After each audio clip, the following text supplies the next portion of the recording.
think that most artists, and I'm answering your question, really are able to do their most powerful work when they're dealing with something that they know well and feel strongly about. It took me quite a while, but I feel strongly about music. Ever since I was a child, I've been hearing music. So that it's very much a part of my existence. When I was so yay high, I was listening to Bach. My father played the piano. And so I've always felt very strongly about it. And most of these are pieces that I could never play. I tried. I couldn't play them. It was impossible. I just didn't have it. So that I do have incredibly strong feelings towards them. And that's why I'm painting them, because the image on the page excites me. When I first conceived the idea of the nocturne, because of night music and fireworks and blossoms and intense color and falling stars and street lights and store windows, all of that kind of energy.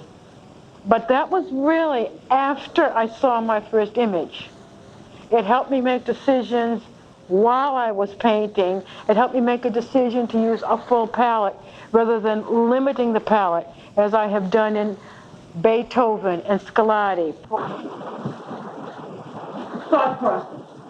And I didn't want white for Chopin because white is too stark. Chopin is very elegant, very lush, almost decadent. Decadent to me is not a negative word.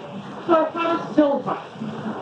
And so I decided that I would base the etudes on silver. First of all, I had to paint the black canvas. Mm-hmm. Then I lay out the grid. And then I tape in the notes, because I've done a drawing.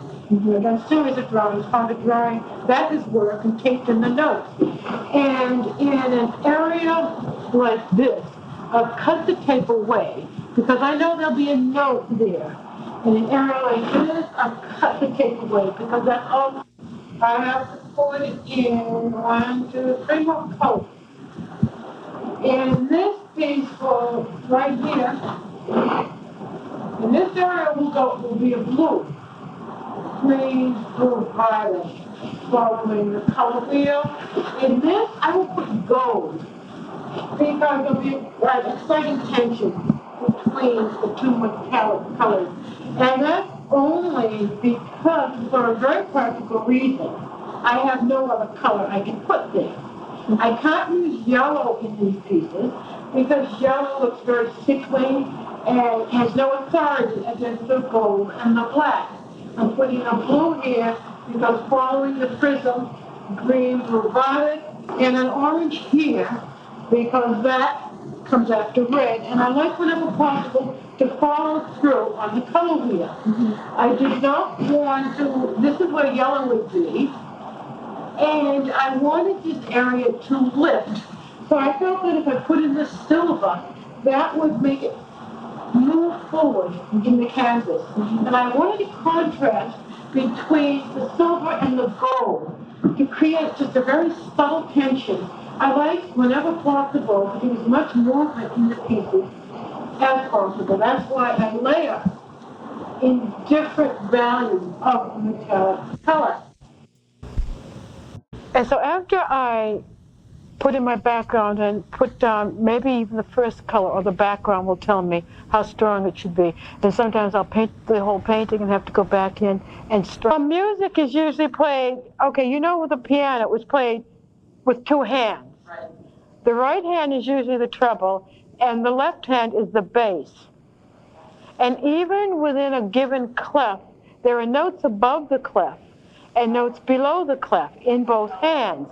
But in this piece, every note is put in just one section of the clef of the section that the right hand plays. This is the clef that people usually sing in 4, 5, 6 times. But that just gives me a structure to work against so that I'm free, so that a lot of decisions are made, and then I'm just free to explore the paint and the color and marks. Otherwise, I spend a lot of time making decisions. And this frees me up, and it relates back to the integrity of the written score.